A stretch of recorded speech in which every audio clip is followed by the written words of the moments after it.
किकुरु एक ऐसा गिरा हुआ हीरो जो एडवेंचर लाइफ से लिटरली तंग आ चुका है।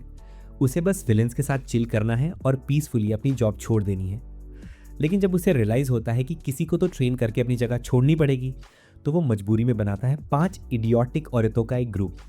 ये लड़कियां लड़ाई में एक्सपर्ट तो बिल्कुल नहीं है, लेकिन वियर्ड मूव्स और ओवर एक्टिंग करने में मास्टर हैं। और यहीं से स्टोरी स्टार्ट होती है।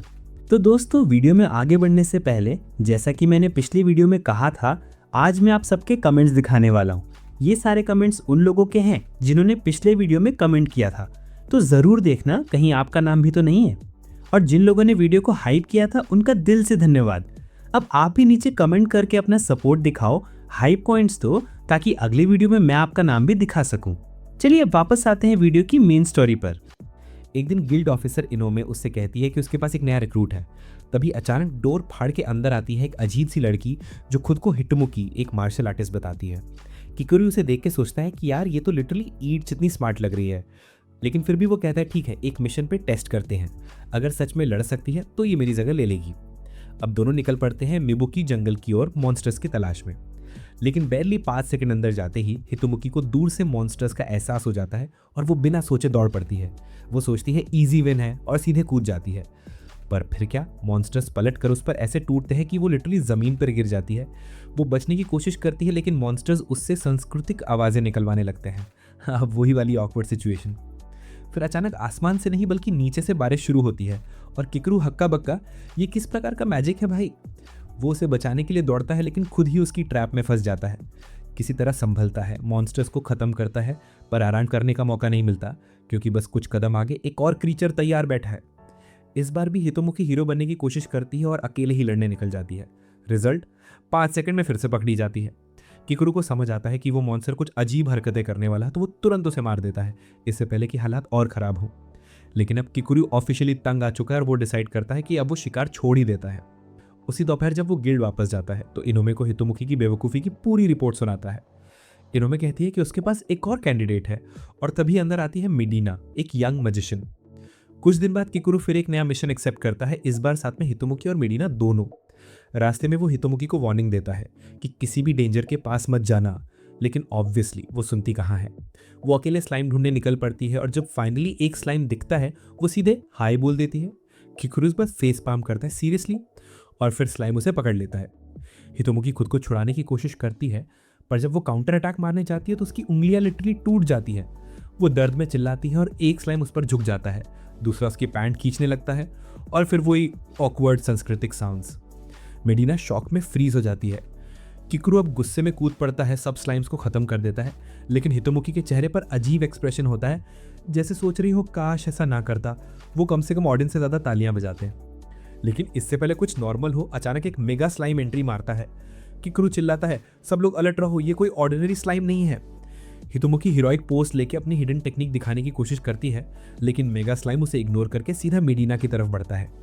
किकुरु उसे बचा लेता है, मॉन्स्टर गिर जाता है और फाइनली सब कुछ शांत हो जाता है। हितोमुखी गिल्ड में माफ़ी मांगती है, सॉरी मैं बेकार थी। किकुरु बस कहता है गिल्ड वापस चलो। वहाँ पहुंचकर वो इनोमे को सारी डिटेल्स बताता है।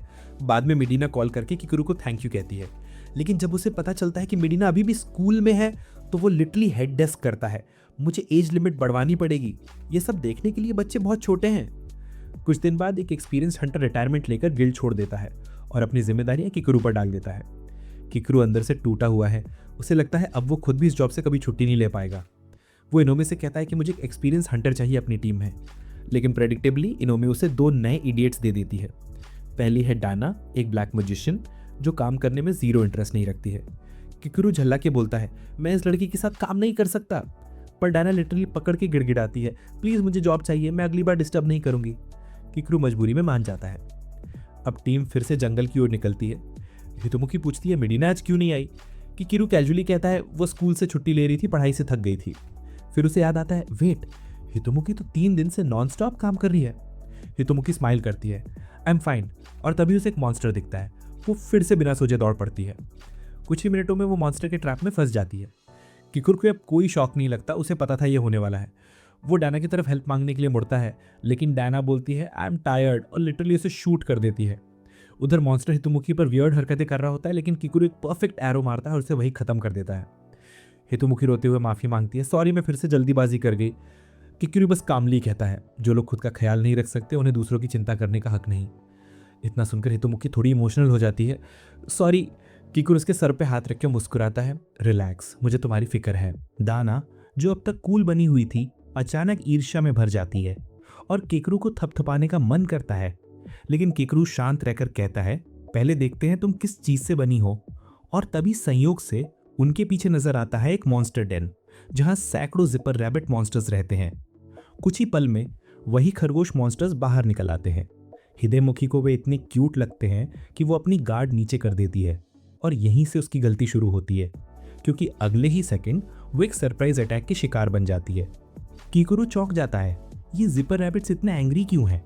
उसे लगता है शायद किसी और ने उनके टेरिटरी में घुसपैठ कर ली है।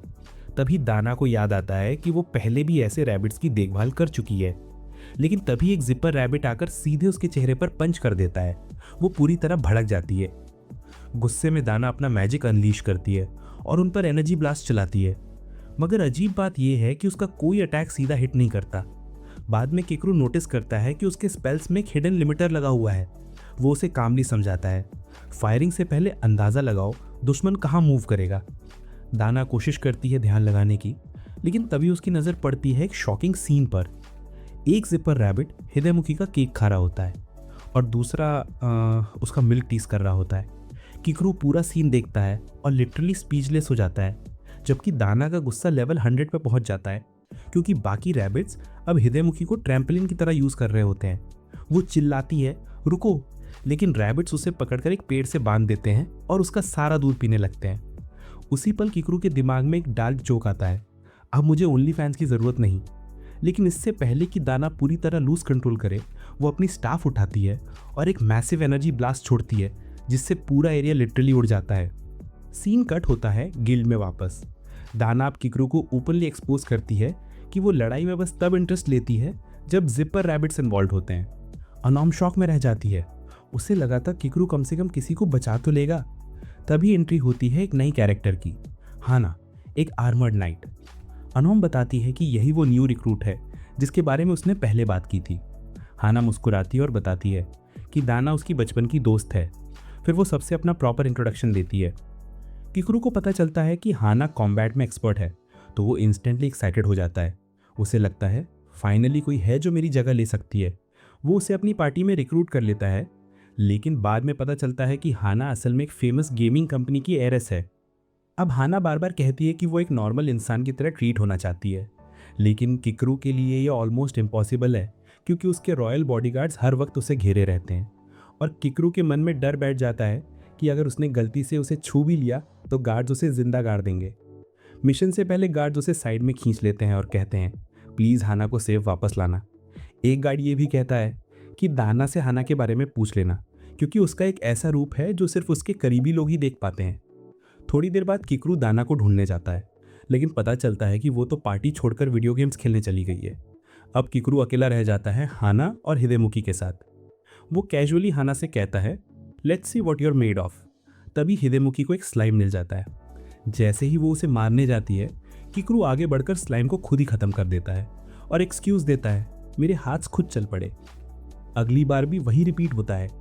जैसे ही हिदेमुकी मॉन्स्टर देखती है, किकुरु उसे पहले ही खत्म कर देता है और बोलता है, मेरे लेग्स ऑटोमेटिकली मूव कर गए। हिदेमुकी फ्रस्ट्रेट हो जाती है, वो मुझे लड़ने क्यों नहीं दे रहा। वो इमेजिन करती है कि लोग उसे चीयर कर रहे हैं और किकुरु कामली कहता है, क्योंकि तुम मुझसे जीत नहीं सकती। लेकिन हिदेमुकी समझाती है कि उसे एक्सपीरियंस गेन करना ज़रूरी है। तभी अचानक जंगल हिलने लगता है। एक मैड बोर प्रकट होता है। किकुरु कुछ कर पाता इससे पहले ही हाना अपनी तलवार घुमाती है और मॉन्स्टर को एक ही वायर में उड़ाकर जंगल के पार फेंक देती है। किकुरु उसकी पावर देखकर दंग रह जाता है और हिदेमुकी सोच में पड़ जाती है कि वो इतना बड़ा मॉन्स्टर एक ही ब्लो में कैसे गिरा सकती है। हिदेमुकी थोड़ा सैड हो जाती है कि वो बेकार है, लेकिन हाना उसे मोटिवेट करती है, तुम्हारी स्काउटिंग एबिलिटी अमेजिंग है, तभी तो मैं मॉन्स्टर को ढूंढ पाई। तभी एक और खतरा आ जाता है। मैड बोर्स का पूरा हर्ड उन पर टूट पड़ता है। किकुरु सबको लेकर नीचे हिल की तरफ भागता है ताकि मॉन्स्टर्स गिर जाएं, लेकिन हिदेमुकी खुद गिर जाती है और सारे बोर्स उसे घेर लेते हैं। इस बार वो सब बारी बारी से उसका केक खाते हैं। हाना पूरी तरह भड़क जाती है। उसे वीआर मॉन्स्टर से बेहद नफरत है। वो अपनी फ्रेंजी मोड एक्टिवेट करती है। किकरू पैनिक में उसे ट्रैंकुलाइज करने की कोशिश करता है, लेकिन तब तक देर हो चुकी होती है। हाना लिटरली हर बोर को चीर फाड़ देती है। वो मॉन्स्टर्स को उठाकर ऐसे फेंकती है जैसे कचरा हो। लेकिन फ्रेंजी मोड का साइड इफेक्ट आता है। अब उसका टारगेट बदल चुका है। किकरू ऑलरेडी उसकी एटॉमिक मिल्कीज के हिप्नोसिस में फंसा हुआ होता है और आखिरकार बेहोश होकर गिर जाता है। थोड़ी देर बाद हाना नॉर्मल होती है और शॉक्ड रहती है, मैं इस हालत में कैसे आई। गिल्ड में वापस आने पर सब हाना की ताकत की तारीफ करते हैं, लेकिन वो अपनी फ्रेंजी वाली हरकतों को याद करके शर्मिंदा हो जाती है। तभी उसके गार्ड्स अंदर आते हैं और किकरू को उसकी सेफ्टी के लिए धन्यवाद देते हैं। किकरू मनी मन सोचता है, मैंने तो रिटायरमेंट का सपना देखा था, लेकिन अब लड़कियों की बेबी सिटिंग कर रहा हूँ। कुछ दिन बाद एक और एक्सप्लोरेशन के दौरान किकरू को हिदेमुखी का नया रूप देखने को मिलता है, जब वो एक मॉन्स्टर से ताली खा रही होती है। इस बार दाना भी ट्रैप में है, लेकिन वो हिदेमुखी की तरह रिएक्ट नहीं करती, जबकि हिदेमुखी पहले ही अपने क्लाइमैक्स तक पहुंच चुकी होती है। अब दाना पूरी तरह तंग आ चुकी है। किकरू की वार्निंग इग्नोर करती है, फ्रेंजी में चली जाती है और आखिर में सब मॉन्स्टर्स की धुनाई कर देती है। गिल्ड लौटने पर किकरू फट पड़ता है, तुम लोग मेरे लिए सिचुएशंस और भी मेस बना रहे हो। हिदेमुखी गिल्ड में कहती है, कल की क्वेस्ट में मैं सब ठीक कर दूंगी। लेकिन किकरू तुरंत बोलता है, हम डेट पर नहीं जा रहे। वो उन्हें सजेस्ट करता है कि बाहर घूम लो थोड़ा रिलैक्स करने के लिए। अगले दिन हिदेमुखी बाहर पहुंचती है और बाकी लड़कियों का इंतजार करने लगती है। सबसे पहले एंट्री होती है हाना की, और जैसे ही वो अपने बाउंसिंग चार्म के साथ आती है, पूरा क्राउड बस उसे देखता रह जाता है। जब हाना और हिदेमुखी फाइनली मिलते हैं, पहुंचते ही हिदेमुखी कैजुअली बोल लेती है, तो आज बहुत प्यारी लग रही है।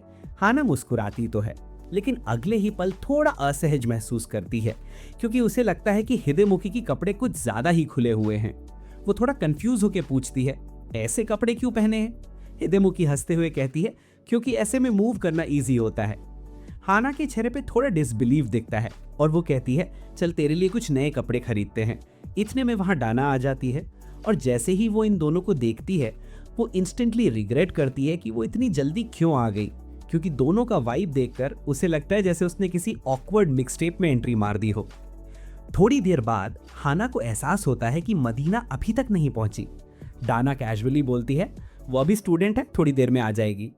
और तभी मदीना एंट्री लेती है, लेकिन उसके साथ 2 सीनियर स्टूडेंट्स भी आती हैं, जो ये कंफर्म करने आई है कि मदीना झूठ तो नहीं बोल रही कि वो फ्रेंड्स के साथ घूमने जा रही है। जाने से पहले वो उसे एंजल बुलाती हैं और उसे अच्छे से बिहेव करने की सलाह देती है। मदीना खुश होती है, आखिर उसे रेयर छुट्टी मिली है। अब ये चारों एक रेस्टोरेंट की तरफ निकलते हैं। रास्ते में डाना क्यूरियोसिटी से पूछती है, वैसे मदीना तुझे एंजल क्यों बुलाते हैं? हिदेमुखी टीजिंग टोन में कहती है, क्योंकि वो टू गुड है, एकदम जीनियस टाइप। और जैसे ही हिदेमुखी उसके सिर पर ऐसे टैप करती है जैसे किसी क्यूट पेट को कर रही हो, मदीना इरिटेट हो जाती है। डाना तुरंत बीच में आती है और दोनों को संभाल लेती है। बस अब फॉर्मेशन ऐसा बन जाता है जैसे किसी एनीमे में कैरेक्टर्स लाइन में चल रहे हों। दूसरी तरफ किकोरू को एनुम से कुछ डॉक्यूमेंट्स मिलते हैं। वो पढ़कर थोड़ा सीरियस हो जाता है, क्योंकि उसे पता चलता है कि जंगल में हुए 26 शिकारी डेथ्स में से सिर्फ 9 फीमेल्स थीं।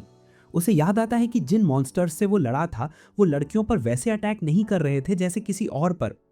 वो सोचता है, क्या ये वही केस है जो हिदेमुखी के साथ हुआ था, क्योंकि मॉन्स्टर्स उसके साथ अजीब तरह से बिहेव करते थे। एनुम को ये बात अनबिलीवेबल लगती है, लेकिन उसे याद आता है कि मॉन्स्टर्स असल में माना अब्जॉर्ब करते हैं, जो प्लांट्स और लिविंग बींग से आता है। फिर भी उन्हें हिदेमुखी को जिंदा रखना पसंद है, जो सच में अजीब है। किकोरू सोच में पड़ जाता है, क्या उसका सोल या एनर्जी कुछ अलग है? वो मजाक में सोचता है, शायद उसका माना थोड़ा ज्यादा स्वीट है। उधर रेस्टोरेंट में हिदेमुखी और बाकी लड़कियां स्वीट्स एंजॉय कर रही होती हैं। डाना बोर हो जाती है और कहती है, चलो अब कुछ गॉसिप करते हैं, लव स्टोरीज सुनाते हैं। हाना बोलती है, मेरे पास तो कोई स्टोरी नहीं है, फैमिली हमेशा नजर रखती है। और मजे की बात, रेस्टोरेंट में उनके जासूस भी मौजूद हैं, जो ऐसे बिहेव कर रहे हैं जैसे वो हाना को इनविजिबल मानते हो। मदीना कहती है, हमारे स्कूल में तो डेटिंग अलाउड ही नहीं है। हिदेमुखी बोलती है, मैं तो पूरा टाइम ट्रेनिंग में होती हूँ। और डाना हंसते हुए कहती है, मैं तो घर में बंद रहती हूँ। सबका बोरिंग लाइफस्टाइल देख के डाना निराश हो जाती है। वो बोलती है, किकोरू तो कम से कम गर्लफ्रेंड पाने की कोशिश कर रहा है और तुम सब बस सर्वाइवल मोड में हो। वो मजे मजे में किकोरू को कॉल कर देती है और पूछती है, अगर तुझे हमारी पार्टी में से किसी को डेट करनी पड़े तो कौन होगी? किकोरू 1 सेकंड में कैजुअली बोल देता है, एनोमे। सभी लड़कियां शॉक्ड रह जाती हैं। थोड़ी देर बाद हिदेमुखी सबको बाय कहती है और घर की तरफ निकलती है। रास्ते में उसे किकोरू की फेमिलियर सेंट महसूस होती है। वो उत्साह में डायरेक्शन बदलती है और एक्सीडेंटली उस पर गिर जाती है। सीन ऑकवर्ड हो जाता है, दोनों के बीच एब्सोल्यूट साइलेंस।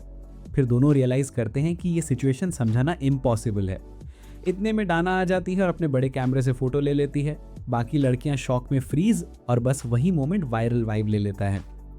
नेक्स्ट डे एनोमे और किकोरू फिर मिशन पर निकलते हैं। इस बार हिदेमुकी भी उनके साथ जाती है। वो पूछती है, इन्वेस्टिगेशन कैसे होगी? किकोरू कैजुअली कहता है, सिंपल है, हम बस मॉन्स्टर का वेट करेंगे। एनोम घूरती है, मतलब तू हिदेमुकी को बेट बना रहा है? किकोरू हंसकर कहता है, रिलैक्स, मैं उसे बांधने नहीं वाला।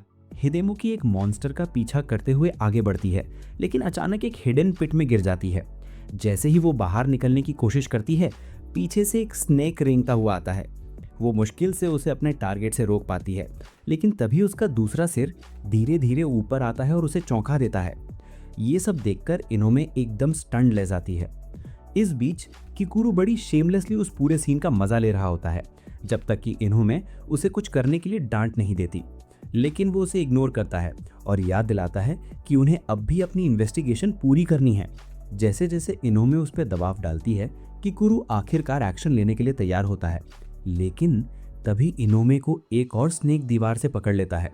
वो स्ट्रगल करती है और उसके कपड़े थोड़े टॉर्न हो जाते हैं। किकुरू की आंखें लिटरली बाहर निकल आती हैं जब उसे एहसास होता है कि वो कितनी लकी सिचुएशन में है। ध्यान केंद्रित करने के बजाय किकुरू ड्रामेटिक अंदाज में किसी सेक्रेट टेम्पल के डिवोटी की तरह घुटनों के बल गिर जाता है और इमेजिनरी रूप में अपनी लाइफ सेविंग्स उसकी ग्रेटनेस के नाम अर्पित कर देता है, जबकि स्नेक्स अब भी आसपास हैवक मचा रहे हैं। इनोमे उसे फिर से जोर से डांटती है, तभी जाकर वो स्नेक्स को काटकर खत्म करता है। लेकिन जाने से पहले आखिरी बार चुपके से ग्लैंस मारना नहीं भूलता और मन ही मन सोचता है कि उसका सो कॉल्ड बॉयफ्रेंड शायद उसके लायक है ही नहीं।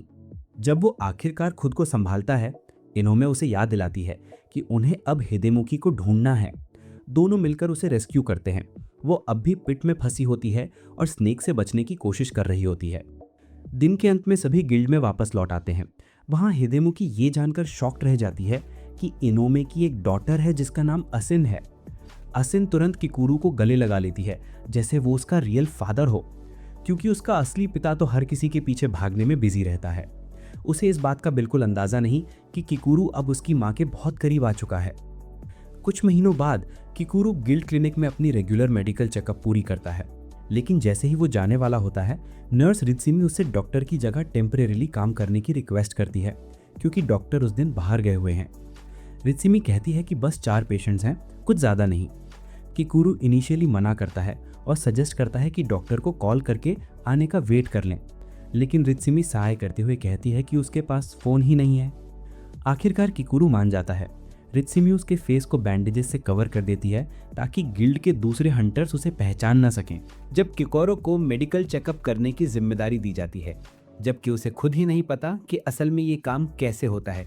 वो थोड़ा घबराया हुआ होता है, लेकिन रिजुमे उसे भरोसा दिलाती है कि रिलैक्स, ये सारे पेशेंट्स यंग और हेल्दी हैं, कुछ सीरियस नहीं है। किकोरो थोड़ा हिम्मत जुटाता है, पर तभी उसे झटका लगता है, क्योंकि जिन 4 लोगों की उसे जांच करनी है वो उसके ही स्क्वाड की लड़कियां निकलती हैं। अब अंदर से तो वो हिल गया है, लेकिन बाहर से कूल बनने की कोशिश करता है, जैसे सब अंडर कंट्रोल है। चेकअप शुरू होते ही वो लिटरली कांप उठता है और रिजुमी उसे गाइड करने के लिए वहां पहुंच जाती है। वो उसे मेजरमेंट्स लेने में मदद करती है, हाइट फिट वगैरह सब नॉर्मल चलता है, लेकिन जैसे ही चेस्ट मेजरमेंट्स की बारी आती है, किकोरो की हालत टाइट हो जाती है। रिजुमी कामली उसे हैंडल करती है और गलती से हाना का एग्जैक्ट साइज बोल देती है। किकोरो बस वहीं फ्रीज हो जाता है, पूरा ऑकवर्ड साइलेंस। फिर आता है हार्ट रेट टेस्ट का टाइम। हाना उसकी फर्स्ट पेशेंट होती है और जब वो खुलती है, किकोरो इंटरनली रिजुमी का शुक्रिया अदा करता है, क्योंकि उसे एहसास होता है कि ये लड़कियां वाकई इंटरेस्टिंग हैं, रिस्क लेने लायक स्टोरीज के साथ। लेकिन उसकी फोकस थोड़ी भटक जाती है और वो स्टेथोस्कोप गलत जगह रख देता है। रिजुमी लाइटली उसे करेक्ट करती है। वो एम्बैरेस्ड होकर मिस्टेक ठीक करता है। टेस्टिंग करते हुए वो सोचता है कि शायद वो एनोमे से ज़्यादा लकी है, और मजाक में मन ही मन सोचता है, मे बी शील कॉल मी डैडी। ऑब्वियसली वो ये बाहर नहीं बोलता। अब बारी आती है उसकी अगली पेशेंट की, डाना। वो उसे देखते ही थोड़ा खो जाता है, लेकिन जल्दी समझ जाता है कि सिचुएशन सीरियस है और चूंकि वो ऑलरेडी थोड़ा ओवरवेल्म्ड है, रिजुमी खुद अगली पेशेंट मेडिना को बुलाती है। मेडिना की जांच के दौरान क्यूकोरो को नोटिस होता है कि उसकी वेस्ट पर एक खूबसूरत पैटर्न है। वो क्यूरियोसिटी में सोच बैठता है कि अगर पोस्चर अलग हो तो कैसा लगेगा, तो वो कैजुअली उसे कहता है कि पोस्चर एडजस्ट करे। मेडिना ऐसा करती है और जैसे ही वो करीब आता है क्यूकोरो कांप जाता है। उसे एहसास होता है कि जिंदगी सिर्फ कर्व्स के बारे में नहीं, कुछ चीजें वाइब से महसूस होती हैं। थोड़ी देर बाद रूम में आती है हितोमुकी। वो पोलाइटली कहती है कि उसके साथ अच्छा व्यवहार किया जाए। क्यूकोरो सोचता है कि शायद ये एनकाउंटर उतना इमोशनल नहीं होगा, लेकिन जब वो अपनी कहानी बताने लगती है, सिचुएशन पूरी तरह बदल जाती है। उसकी बातों से क्यूकोरो का दिल तेजी से धड़कने लगता है और सीन इतना इंटेंस हो जाता है कि वो लिटरली सोचता है बस अब कंट्रोल रखना है। सत्र खत्म होने के बाद हितोमुकी धीरे से कहती है, जो तुम कर रहे हो वो सही नहीं है, और फिर अचानक रूम से बाहर चली जाती है। क्यूकोरो शॉक में सोचता है उसे कैसे पता चला कि मैं ही हूँ। फिर उसे याद आता है, oh right, she can recognize my scent, और वहीं मिनी हार्ट अटैक खा लाता है। कुछ दिनों बाद क्यूकोरो हाना और मडीना को ट्रेनिंग ग्राउंड में ले जाता है। वो चाहता है कि दोनों इंटेंस वर्कआउट करें क्योंकि बाकी 2 मेलन एम्बेसडर्स प्रैक्टिस के लिए नहीं आए हैं। हाना शिकायत करती है कि ये फ्लैट गर्ल्स के लिए ट्रेनिंग लगती है, पर मेडिना कामली एक्सप्लेन करती है ये मैजिक ट्रेनिंग है, फिजिकल नहीं। मेडिना का गोल है हाना जैसी बनना, स्ट्रॉन्ग और केपेबल। वो बताती है कि उसे हितोमुकी पसंद है उसके प्योर दिल की वजह से, लेकिन डाना उसे पसंद नहीं, और मजाक में कहती है वो क्यूकोरो के लिए परफेक्ट है, बिल्कुल सैवेज लेने जिए। डाना पलटवार करती है, कहती है कि उसे मेडिना पसंद है क्योंकि वो टीज करने लायक है। मेडिना इरिटेट होकर उसकी पीठ मोड़ देती है, ऑलमोस्ट तोड़ने जैसी हालत। दोनों में शाउटिंग मैच शुरू हो जाता है और क्यूकोरो बीच में कूदकर बोलता है बस करो, शांति रखो। लेकिन डाना बोलती है कि उसने मेडिना को माफ कर दिया है और दोनों फिर से वर्कआउट शुरू करने का फैसला करते हैं। लेकिन जैसे ही मेडिना मानती है, डाना अचानक उसे प्रैंक कर देती है। पूरा सीन क्लासरूम लेवल केओस बन जाता है। क्यूकोरो घबराकर उन्हें अलग करने की कोशिश करता है, लेकिन गलती से उसकी नज़र गलत जगह चली जाती है और वो वहीं ऑकवर्ड साइलेंस में फ्रीज हो जाता है। थोड़ी देर बाद डाना एग्जॉस्शन से गिर जाती है। जमीन पर बैठकर हैवी ब्रीदिंग के साथ कंप्लेन करती है, तो उन्हें आराम करने का मौका ही नहीं दिया। क्यूकोरो कामली जवाब देता है, मैं बस तुम्हारी स्टैमिना बढ़ा रहा हूँ, लिमिट्स क्रॉस करने का टाइम है। धीरे धीरे दोनों थक जाती हैं, लेकिन 1 घंटे के इंटेंस ट्रेनिंग के बाद किसी तरह टिकती हैं। मेडिना फिर से सार्केस्टिक टोन में कहती है कि उसने अपने रेप्स पूरे कर लिए हैं, पर डाना बोलती है हम कंपटीशन नहीं कर रहे थे। जैसे ही वो नेक्स्ट सेट शुरू करती है, वो कमज़ोर पड़ जाती है और गिरने ही वाली होती है कि क्यूकोरो उसे पकड़ लेता है। वो समझ जाता है कि उसने उन्हें ज़्यादा पुश कर दिया है और खुद को ब्लेम करता है, शायद मैं अच्छा कोच नहीं हूँ। इसी बीच मेडिना का एंकल मुड़ जाता है। वो उसे कहता है हील कर लो मैजिक से, पर मेडिना मना कर देती है, मैं हमेशा मैजिक पर डिपेंड नहीं रहना चाहती। ये सुनकर डाना भी चौंक जाती है क्योंकि ये पहली बार है जब किसी ने मेडिना को इस तरह सेल्फ अकाउंटेबल देखा हो। क्यूकोरो हेल्प की ऑफर करता है कि मैं तुम्हें पीठ पर उठा लूँ, पर मेडिना थोड़ा शर्माते हुए मना करती है, नहीं गलत समझ लिया जाएगा। डाना बीच में बोलती है अरे कुछ नहीं होने वाला, वो तो फ्लैट है। फिर मजाक में खुद ऑफर करती है, मैं उठा लेती हूँ उसे। मेडिना हिचकिचाती है पर मान जाती है और उसकी पीठ पर बैठ जाती है। चलते चलते डाना की ताकत जवाब दे देती है और दोनों साथ में गिर जाती हैं। मेडिना गुस्से में उसे डांटती है, लेकिन फिर रियलाइज करती है कि पेस बहुत स्लो है। वो साइड लेकर बोलती है फाइन, चल खुद को हील करती हूँ, और वहीं पर खुद को ठीक कर लेती है ताकि जर्नी जारी रहे। लगभग 1 हफ्ते बाद की बात है। हितोमुकी और हानेक लिटरली थक चुके हैं। क्यूकोरो के साथ घंटों तक कंटिन्यूस स्पारिंग के बाद दोनों जमीन पर गिरने ही वाले होते हैं। क्यूकोरो कामली उनकी परफॉर्मेंस का क्विक एनालिसिस करता है और फिर कहता है, हाना तुम्हारी रॉ स्ट्रेंथ अब एवरेज नाइट से भी ऊपर है, लेकिन तुम अभी भी एक गलती करती हो। वो उसे समझाता है कि जब तुम इमोशनल होती हो या नंबर्स में कम होती हो तो तुरंत अपनी बर्जर्क मोड एक्टिवेट कर देती हो, और यही चीज़ वो फ्यूचर में नहीं चाहता। वो सख्त टोन में बोलता है, टीममेट्स के आसपास इसे यूज़ मत करना। हाना सर झुकाकर माफ़ी मांगती है और क्यूकोरो मन ही मन मुस्कुराता है, क्योंकि असल में तो वो बस ट्रेनिंग का जिक्र कर रहा था, लेकिन हमें उसके फ्लॉज बता गया। सीन थोड़ा हल्का होता है। हाना इतनी एग्जॉस्टेड होती है कि वो पानी की आखिरी बूंद तक पी जाती है। तभी हितोमुकी उसे चाय ऑफर करता है। क्यूकोरो देखता है और कैजुअली कहता है, पानी पियो, टी नहीं। लेकिन जैसे ही वो अपना बैग खोलता है उसे शॉक लगता है, उसका पानी ऑलरेडी खत्म हो चुका है। थोड़ा सोचकर वो हाना को मैना कुशन की बोतल देता है, इसे पी लो, इससे हाइड्रेशन भी मिल जाएगा। फिर वो हितोमुकी की तरफ मुड़कर उसके परफॉर्मेंस फ्लॉज बताने ही वाला होता है कि अचानक उसे दिखता है हाना फिर से अपनी बर्जक स्टेट में है। वो फुल स्पीड में भागती है और चट्टान के पीछे छिप जाती है। अब हाना के गायब होते ही हितोमुकी टेंशन में पूछती है वो कहाँ चला गया, और बेचारा खुद झूठ बोलने में अटक जाता है। क्योकोरो थोड़ा घबरा कर याद करता है कि हाना की मेड ने कहा था कि डाना से पूछो, अगर कुछ समझ ना आए तो वो जल्दी से डाना को कॉल करता है। फोन उठते ही डाना बिना टाइम वेस्ट किए बताती है हाना बस मैना ओवरडोज में है, इसलिए ड्रंक बिहेव कर रही है। क्योकोरो को इनिशियली लगता है कि बर्जर्क मोड मतलब मैना इंटॉक्सिकेशन है, पर डाना एक्सप्लेन करती है कि असल में उसका बॉडी मैना फ्लो हैंडल नहीं कर पाता, इसलिए एक्सेस होने पर वो अनकंट्रोलेबल हो जाती है। डाना ये भी कहती है कि डोंट वरी, ये फेज ज़्यादा देर नहीं रहेगा क्योंकि वो शॉर्ट टाइम में ही सारा मैना बर्न कर देगी।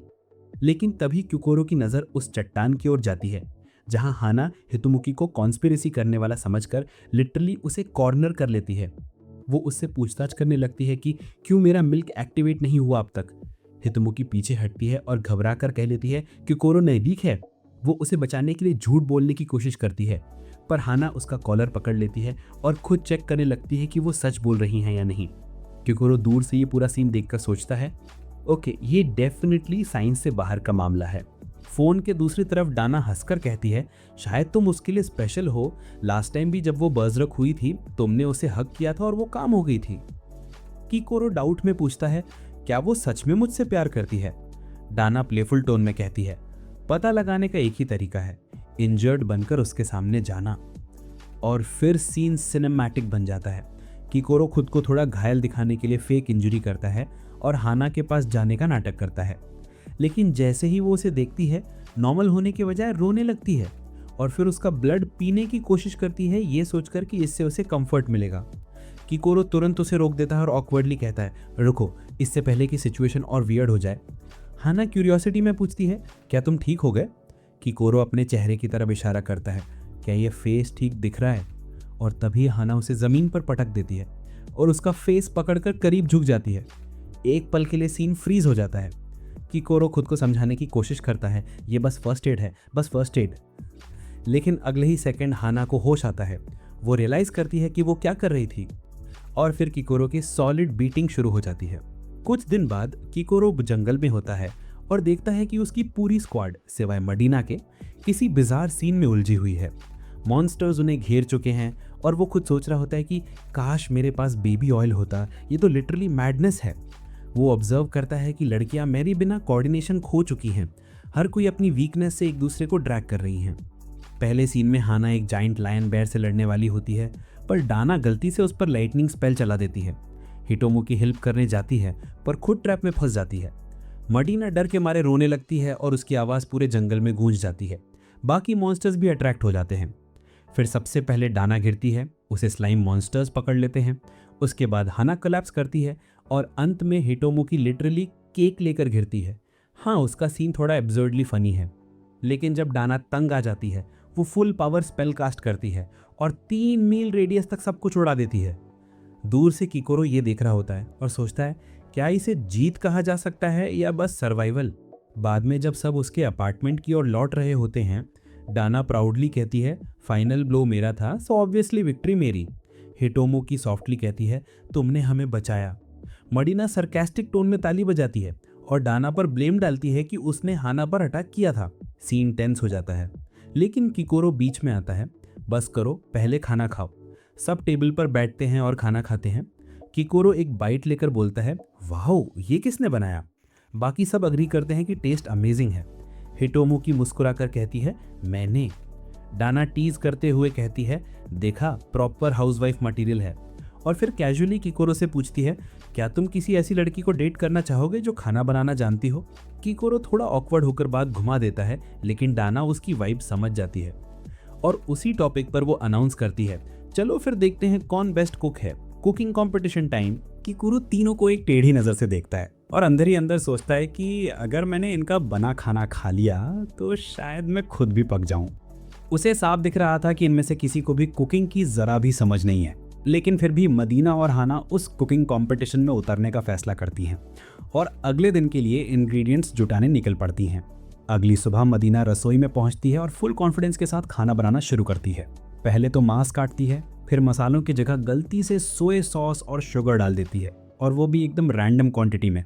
उधर किकुरू को कुछ गड़बड़ का एहसास होता है। वो सीधा किचन में घुसता है और जो नज़ारा देखता है उसे देखकर बस एक ही बात दिमाग में आती है कि अब समझ आया बर्तनों में भी फीलिंग्स क्यों होती हैं, क्योंकि मदीना लिटरली पूरे सोया सॉस को मांस पर उड़ेल चुकी होती है। वो बाहर निकलता है और शॉक में देखता है कि दाना तो वेल्डिंग मास्क पहनकर मांस को आग में झोंक रही है। किकुरू जब उससे पूछता है कि तुम घर क्या रही हो, तो दाना कामली जवाब देती है, बस जल्दी पकाने की कोशिश कर रही हूँ। किकुरू के ब्रेन सेल्स उस पल ऑफिशियली सरेंडर कर देते हैं, और जब वो हाना की तरफ जाता है तो हाना पूरी ताकत से मांस को पीस रही होती है। उस पॉइंट पर किकुरू ऑफिशियली हार मान लेता है। कुछ घंटों बाद तीनों अपने अपने डिशेस प्राउडली उसके सामने रखती हैं, लेकिन जैसे ही किकुरू उन व्यंजनों से निकलती वियर्ड डार्क ऑरा देखता है, वो घबरा जाता है और लड़कियों से कहता है, तुम लोग पहले टेस्ट करो। लड़कियां थोड़ा ऑफेंड होती हैं, लेकिन फिर मान जाती हैं, और जैसे ही वो पहला बाइट लेती हैं, अचानक बूम, उनके कपड़े लिटरली फट जाते हैं। किकुरू दंग रह जाता है, ये हुआ क्या? थोड़ी देर बाद उसे एहसास होता है कि खाना इतना अजीब था कि उनका मन उनके शरीर से बाहर निकल गया था। जब सब वापस नॉर्मल होते हैं, किकुरू मदीना से पूछता है कि उसने मांस का कौन सा हिस्सा पकाया था, लेकिन मदीना बस मुस्कुरा के कहती है, सीक्रेट। जिज्ञासु होकर हाना हितोमुकी से पूछती है और वहां से सारा राज खुल जाता है। वो मांस एक्चुअली किसी मॉन्स्टर का था। किकुरू बस चुपचाप आसमान की तरफ देखता है। कभी कभी नॉरेंस सच में ब्लेस होती है।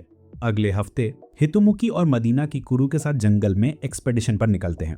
दूसरी तरफ दाना हाना के साथ एक स्पेशल ट्रेनिंग सेशन कर रही होती है। किकुरू बताता है कि आज का मिशन एक रेयर फ्लावर इकट्ठा करना है, ऐसा फूल जो अपने पोलन से साइलेंस इफेक्ट पैदा करता है।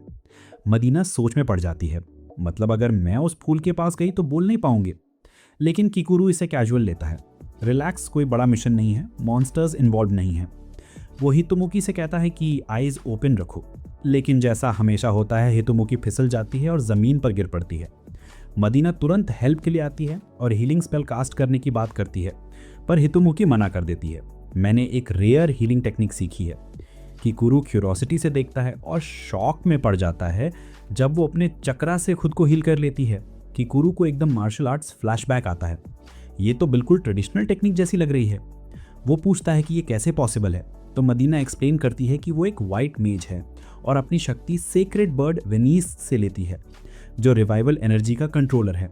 किकुरू और तभी याद आता है कि उस दिन उसने मदीना की वेस्ट पर एक बर्ड क्रेस्ट देखा था, लेकिन जब मदीना पूछती है कि उसे क्रेस्ट के बारे में कैसे पता चला, तो वो ऑकवर्डली झूठ बोल देता है। वो फिर हितोमुकी को वार्न करता है कि फूल इकट्ठा करते वक्त सावधान रहें, और मिशन शुरू हो जाता है। थोड़ी देर बाद जब मदीना फूल इकट्ठा कर रही होती है, उसे पेड़ पर एक स्टफ बेकर लटकता दिखता है। वो डर के मारे पीछे हटती है और गलती से फूल के टॉक्सिक पोलन इनहेल कर लेती है। उसकी आवाज़ चली जाती है। अब चाहे जितना चिल्लाए कोई सुन नहीं सकता।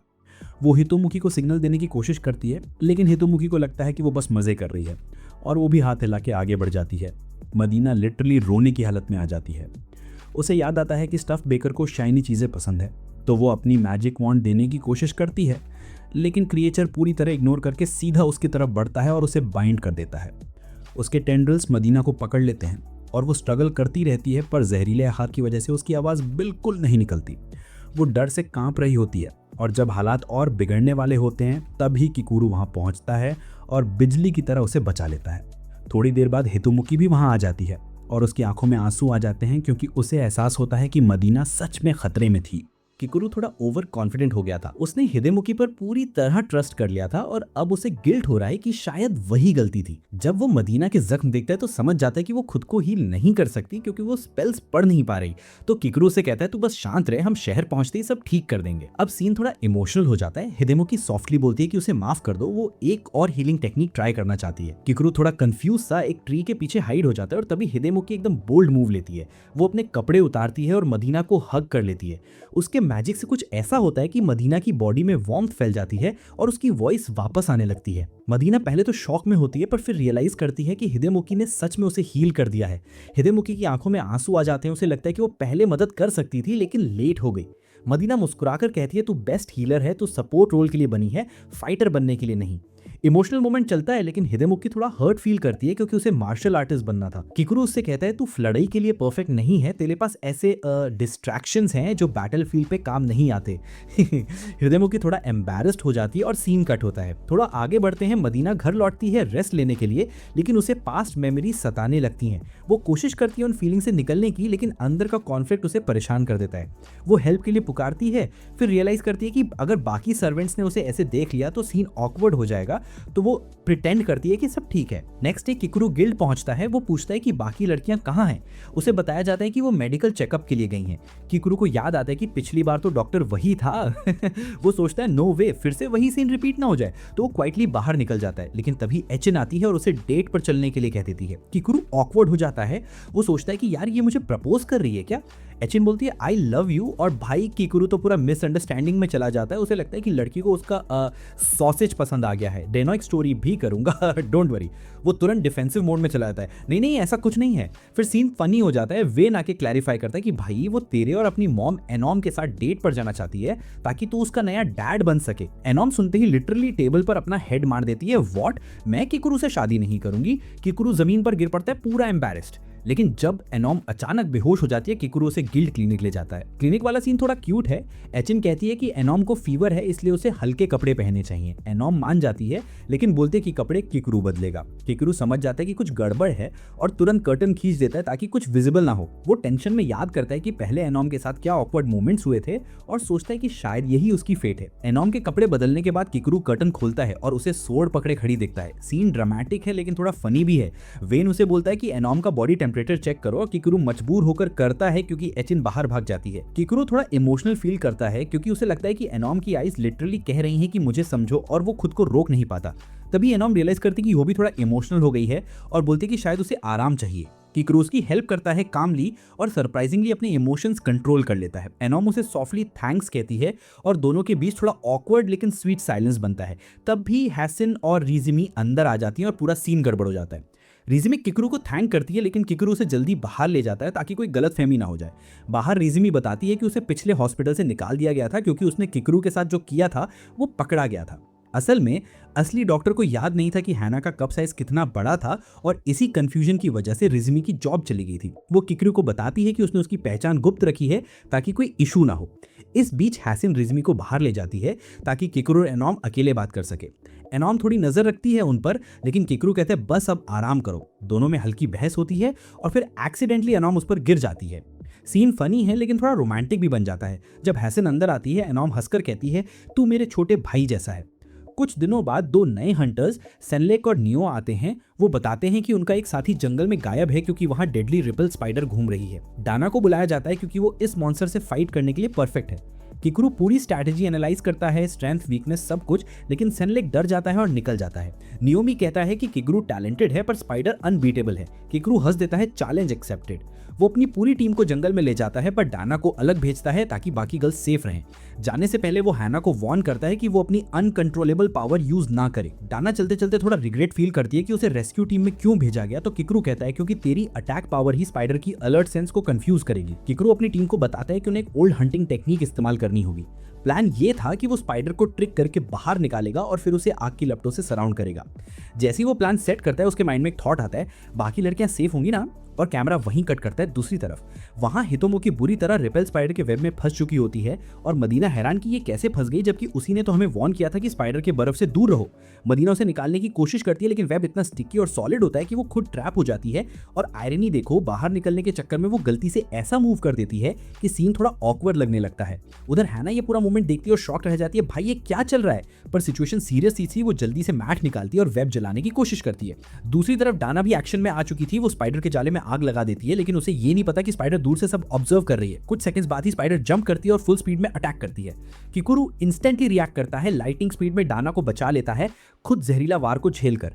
अब फाइट इंटेंस हो जाती है। किकुरु वेपन निकालता है और काउंटर मूव करता है लेकिन स्पाइडर के क्लॉज उसकी तरफ आते हैं और वो बेयरली बच पाता है। वो डाना को चिल्लाता है, उठो, लाइट कंजोर करो ताकि हम इसे ट्रैप कर सके। लेकिन स्पाइडर की इंसेन स्पीड डाना को एम करने नहीं देती। जब वो फाइनली एक परफेक्ट एंगल पाती है, स्पाइडर मैजिक पूरा करने से पहले ही डॉज कर देती है। किकुरु एनालाइज करता है उसे पहले से पता था कि हम उसे ट्रैप करने वाले हैं। वो स्ट्रैटेजी बदलने ही वाला था कि स्पाइडर अचानक सामने आकर सरप्राइज अटैक करती है। एक पल में किकरू डाना को पुश कर देता है, खुद पॉइजन हिट खाकर उसकी जान बचा लेता है। डाना को दूसरा मौका मिलता है, वो एनर्जी गैदर करती है और पावरफुल स्ट्राइक से स्पाइडर को दूर भगा देती है। सीन ड्रामेटिक बन जाता है। किकरू जमीन पर गिरा है, बॉडी वीक है, आंखों में आंसू, और डाना उसे हिलाकर कहती है प्लीज मरना मत, लेकिन किकरू स्टिल मोशनलेस। इमोशनल सीन बन जाता है। फिर अचानक डाना फेक रूमर फैला देती है कि उसने मेरे साथ कुछ गलत किया, डेंडेनोइक स्टोरी भी करूंगा, डोंट वरी। और तभी किकरू लिटरली डेथ से उठ बैठता है। व्हाट द हेल, ये क्या है? सब स्टन्ड रहते हैं। वो एक्सप्लेन करता है कि उसने एंटीडोट पहले ही ले लिया था जस्ट इन केस, लेकिन अभी भी उसके शरीर में नमनेस है क्योंकि पॉइजन हाई लेवल का था। डाना कहती है कि हमें सिटी लौटना चाहिए, लेकिन किकरू मना करता है, नहीं अब डील फिनिश करनी होगी। ये स्पाइडर सिर्फ हमें नहीं पूरे एरिया को थ्रेटन कर रही है, अगर आज नहीं तो कल सिटी इसका अगला टारगेट बनेगी। वो उठने की कोशिश करता है पर गिर जाता है, तो डाना प्रोटेक्शन के लिए बर्फ का एक मैजिक सर्कल बना देती है हीलिंग अटेम्प्ट में। किकरू थोड़ा कंफ्यूज्ड होता है कि ये तू क्या कर रही है, और तभी उसे एहसास होता है कि डाना अपने सारे आर्मर उतार रही है। वो बोलती है कर्स नेम, और किकरू को याद आता है ये रेयर कंडीशन होती है जहां किसी के नाम से स्पेल एक्टिव होता है। डाना के कर्स नेम का मीनिंग था पॉइजन, इसलिए वो उसी एनर्जी से उसका टॉक्सिन न्यूट्रलाइज करना चाहती थी। किकरू समझ जाता है कि इसी वजह से डाना कभी सिक नहीं होती, क्योंकि उसके अंदर नेचुरल एंटीडोट है। वो पूछती है तुम्हें ये कैसे पता? किकरू कैजुअली झूठ बोलता है, टीवी में देखा था। फिर डाना बोलती है पॉइजन के बाकी से निकालने से पहले मुझे तुम्हारे बॉडी फ्लूइड्स एब्जॉर्ब करने होंगे और स्किन कांटेक्ट जरूरी होगा। किकरू स्टन्ड रह जाता है, वेट क्या? लेकिन नम होने के बावजूद वो कहता है ठीक है, डू इट फास्ट। जैसे ही वो प्रोसेस शुरू करती है, किकरू की बॉडी रिकवर होने लगती है। कुछ देर बाद वो फिर से फुल पावर में आ जाता है, literally back to full strength. वो उसे थैंक्स बोलता है। डाना थोड़ा ब्लश करती है, लेकिन टॉपिक बदल देती है, अब स्पाइडर को कैसे हराएंगे? किकरू कामली बोलता है उसे पकड़ने के लिए वही ट्रैप इस्तेमाल करेंगे जो पहले बनाया था, और फिर एक परफेक्ट लोकेशन सजेस्ट करता है। उधर हाना और बाकी टीम नोमा को फाइनली ढूंढ लेती है। मेडिना हीलिंग शुरू करती है और बताती है कि वो रेड मैज होने के बावजूद वाइट मैजिक भी कर सकती है, लेकिन स्पाइडर का वेनम बहुत स्ट्रांग था। नोमा सबसे माफ़ी मांगती है, मुझे ढूंढने में तुम्हें इतनी परेशानी हुई, पर हितोमुखी कहती है कोई बात नहीं, we are a team. Scene थोड़ा कॉमिक बनता है क्योंकि नोमा इंसिस्ट करती है कि सबके कपड़े फटे हैं और वो उन्हें नए देने की जिद करती है। पहले के फाइट में हितोमुखी और मेडिना वेब में फंस गए थे। हना ने वेब जलाया और उस प्रोसेस में उनके कपड़े जल गए। फिर वो लिक्विड वेब वाले गड्ढे में गिर गए। पूरा मेसी सीन। मेडिना जब उसे याद करती है तो थोड़ा ऑकवर्ड फील करती है। उसे पता ही नहीं चलता कि उसका आर्मर कब स्लिप हो गया। सेम डे आफ्टरनून किकुरू और दाना शीश और शेल्टर पहुंचते हैं। दाना थोड़ा ब्लश करते हुए सोचती है क्या वो मेरे साथ नाइट स्पेंड करना चाहता है, लेकिन किकुरू कहता है नहीं, इस शेल्टर को ट्रैप की तरह यूज करेंगे। वो एक प्रोटेक्टिव टैलिस्मन तोड़ देता है जिस पर दाना भड़क जाती है, ये तो मॉन्स्टर्स को रोकता है। वो कामली समझाता है प्लान के लिए स्पाइडर का आना जरूरी है। फिर वो दाना को कहता है कैबिन को फायर में सेट करो। दाना शॉक में, तू सच में सीरियस है? लेकिन किकरू डेटरमाइंड है। जैसे ही वो वेब्स जलाता है उसे स्पाइडर की प्रेजेंस फील होती है। स्पाइडर हमला करती है, लेकिन वो एजाइल मूव से बच जाता है। उसे एहसास होता है कि स्पाइडर ने उसे टारगेट इसलिए किया क्योंकि वो घायल था। थैंक गॉड उसने पहले ही दाना को इंस्ट्रक्ट कर दिया था कि अपनी अटैक पावर तैयार रखे ताकि स्पाइडर को ल्योर किया जा सके। स्पाइडर फ्यूरियस होकर झाड़ियों से बाहर आती है कि कुरू ट्रीज पर जंप करता है, अटैक्स डॉज करता है। एकदम सिनेमैटिक फाइट चलती है। उधर दाना आइस क्लोज करके पावरफुल चांट तैयार करती है, जैसे किकुरू ने बताया था। वो प्रेशर में भी काम रहती है, बस उसे सिग्नल का इंतजार है। मीनवाइल किकुरू पूरी तरह घिर चुका है, ब्लड से लथपथ, फिर भी लड़ रहा है। आखिरी पल में किकुरू अपनी परछाई को ध्यान से देखता है और उसी को ट्रिक की तरह यूज करके स्पाइडर के डेडली अटैक से बच निकलता है। लेकिन अगले ही सेकेंड स्पाइडर उसके पीछे लगे मिरर को तोड़ देती है और आग की लपटों में घिर जाती है। फायर। वो पल इतना इंटेंस था कि उसकी एक आंख भी जलकर निकल जाती है। कुछ देर पहले किकुरू ने कैबिन के अंदर आग लगाते हुए समझाया था कि बैकड्राफ्ट असल में काम कैसे करता है, यानी जब आग बंद जगह में ऑक्सीजन खींचकर ब्लास्ट करती है। लेकिन दाना अभी भी सोच रही थी कि क्या उसकी फ्लेम सिर्फ ड्रामा और फायर मैजिक दिखाने के लिए है या प्लान का हिस्सा भी है। तभी किकुरू मौका पाकर स्पाइडर के कुछ लेग्स काट देता है। Dam clean move. अब वो दाना को इशारा करता है और कहता है अब। फौरन दाना अपना एडवांस्ड फ्लेम स्पेल एक्टिवेट करती है और देखते ही देखते वो जाइंट स्पाइडर कोल में बदल जाती है। Literally black ashes, fire. किकुरू लकीली एक बड़ी रॉक के पीछे जंप मार देता है, इसलिए ब्लास्ट का इम्पैक्ट उसे नहीं लगता। कुछ सेकंड्स बाद दाना एक चेयर पर आती है अपने बर्न्ट क्लोथ्स के साथ और किकुरू एग्जॉशन में उस पर गिरकर सांस लेता है। वहाँ वो उसकी ब्रेवरी के लिए थैंक्स बोलती है, लेकिन तभी उसे याद आता है उसका ब्लैडर फुल है। सीन थोड़ा ऑकवर्ड लेकिन फनी बन जाता है। रात को अजुमे दाना अपनी डायरी में पूरे दिन की घटना लिखती है, कैसे वो हितोमुखी के साथ ट्रैप में फंसी थी और उस मोमेंट में उसे कितना हीट महसूस हो रहा था। फिर वो अपनी इमेजिनेशन में खो जाती है कुछ अजीब से थॉट्स के साथ, टिपिकल एनिमे डायरी वाइब। अगले दिन किकरू स्पाइडर के जहर से लगी चोटों के बाद बहुत एग्जॉस्टेड फील करता है। जैसे ही वो आराम करने सोचता है, हितोमुखी आ जाती है वरीड एक्सप्रेशन के साथ। वो उसके लिए होममेड खाना और टी लाई होती है। जैसे ही वो देखती है कि किकरू की हालत इतनी बुरी नहीं, वो थोड़ा टीज करते हुए पूछती है, तो स्पाइडर को हराने का क्रेडिट दाना को देना चाहिए ना। किकरू हंसकर मान जाता है, हाँ लास्ट हिट तो उसी ने मारी थी। हितोमुखी फिर कहती है, चलो थोड़ा बाहर घुमाते हैं, और कुछ ही देर में दोनों मार्केट प्लेस पहुंच जाते हैं। वो बताती है कि उसे कुछ ग्रोसरीज लेनी है, फिर दुकानदारों से बातें करती है। सरप्राइजिंगली सब लोग उसकी हेल्प करते हैं और उसे फ्री में चीजें देते हैं, क्योंकि उसने पहले उनके काम में मदद की थी। किकरू थोड़ा शॉक्ड होता है, मैं 10 साल से इस टाउन में हूं और ये लड़की 1 महीने में सबका फेवरेट बन गई। लेकिन तभी वो आसपास के लड़कों की क्रीपी नजरों को नोटिस करता है और सोचता है अब इनका गेम ओवर है। हितोमुखी फिर दुकानदारों को इंट्रोड्यूस करती है, ये हमारे टाउन के गार्डियन हैं किकरू, और सबका रिएक्शन बदल जाता है, रिस्पेक्ट मोड। वो उसे फ्री सामान देते हैं और टाउन की सेफ्टी के लिए थैंक्स कहते हैं। फिर पहली बार किकरू सॉफ्टली कहता है, शायद मुझे लोगों से ज्यादा कनेक्ट होना चाहिए। थोड़ी देर बाद वो दोनों पार्क पहुंचते हैं जहां कुछ किड्स खेल रहे होते हैं। बच्चे हितोमुखी को देखकर एक्साइटेड हो जाते हैं और उसे गेम में विलेन की रोल निभाने को कहते हैं। वो हंसते हुए मान जाती है, लेकिन तभी एक बच्चा गिर जाता है। वो फौरन दौड़कर उसे पकड़ लेती है। सीन प्यारा लगता है, लेकिन अगले ही मोमेंट बच्चे उसे प्रैंक से पानी में भिगो देते हैं। शाम को हितोमुखी शिकायत करती है, ये बच्चे पहले इतने स्वीट थे, अब शैतान बन गए हैं। किकरू कैजुअली कहता है, प्रॉब्लम तुम हो। फिर वो पूछता है, तुम मुझे टाउन में घुमाने क्यों लाई थी? वो जवाब देती है, क्योंकि मैं चाहती हूं कि तुम उन लोगों को याद रखो जिन्हें तुमने बचाया है, ताकि जब रिटायर हो तो मुस्कुराते हुए कर सको। किकरू इस बात से थोड़ा इमोशनल हो जाता है। वो सिर हिलाते हुए कहता है, शायद सच में मैं ही था जो लोगों से दूर भागता रहा। फिर उसके सर पर हाथ रखता है और सॉफ्टली बोलता है, मैंने कभी नहीं कहा कि गार्ड की जॉब बेकार है। हितोमुखी हल्की मुस्कुराहट देती है, लेकिन किकरू अचानक सीरियस होकर कहता है, रिटायरमेंट नॉट येट, मेरे टीम को अभी बहुत ट्रेनिंग चाहिए। वो हंसता है, अब मुझे लोगों की मुस्कान बचाने के लिए और मेहनत करनी पड़ेगी। घर पहुंचकर हितोमुखी डिनर बनाने लगती है। वो पूछती है, साइड डिश में क्या चाहिए? किकरू की एप्रिन की तरफ देखता है और चीकिली बोलता है, हैम चलेगा। कुछ दिन बाद किकरू फिर जंगल में मॉन्स्टर्स हंट कर रहा होता है। बिना किसी स्ट्रगल के उन्हें गिरा देता है। वो कहता है, काफी टाइम हो गया बो इस्तेमाल किए हुए, अब तो ज्यादातर फाइट्स इन लड़कियों की वजह से होती हैं। हितोमुखी मॉन्स्टर्स की बॉडीज के पास बैठकर शांति से उनके लिए प्रेयर करती है, जबकि नोमा शॉक्ड एक्सप्रेशन में उन्हें देखती है। वो कहती है, इतने सारे मॉन्स्टर्स, अनबिलीवेबल स्पीड। किकरू कैजुअली जवाब देता है, हमारे टीम की यही नॉर्मल स्पीड है। नोमा वही गार्ड है जो रिपेल स्पाइडर के अटैक में फंसी थी और उसी की वजह से मित्सुकी और बाकी बच पाए थे। अब वो किकरू के टीम के साथ रहकर और सीखना चाहती है। वो मॉन्स्टर्स की बॉडीज देखती है और सॉफ्टली कहती है, किकरू जो करता है उसे कॉपी करना आसान नहीं, लेकिन ज़रूरी है। किकरू उसे देखता है और सोचता है, शायद इसमें भी कोई फ्लॉ होगा जैसे हम सब में है। तीनों आगे बढ़ते हैं। हितोमुखी आगे आगे लीड कर रही होती है। रास्ते में किकरू नोमा से पूछता है, जब तुम्हारे पास ऑलरेडी एक्सपीरियंस टीम था, फिर हमारे साथ क्यों जुड़ी? नोमा जवाब देती है, क्योंकि मेरे टीम ने मुझे स्पाइडर से बचाने में फेल कर दिया था और वो ट्रेनिंग के बहाने टाउन छोड़ गए। वो आगे कहती है, शायद वो मुझे नीचा दिखाना चाहते हैं, क्योंकि स्पाइडर को आखिर में तुमने मारा था। ये सुनकर किकरू गुस्से से बोल उठता है, उन लोगों को तो पूरी आज़ादी मिल गई है अपने मन की करने की, और मैं यहाँ इन गलतियों की सज़ा भुगत रहा हूँ जो मेरी थी ही नहीं। हितोमुखी उसे शांत करती है, रिलैक्स, मैं और मेहनत करूंगी। लेकिन फिर उसे याद आता है कि वो कितनी एक्सीडेंट प्रोन है और वो खुद ही घबराने लगती है। कुछ ही देर में नोना उसकी स्काउटिंग स्किल की तारीफ करती है, तुम्हारी ऑब्जर्वेशन बहुत शार्प है, एक्सीडेंट्स कम होते हैं।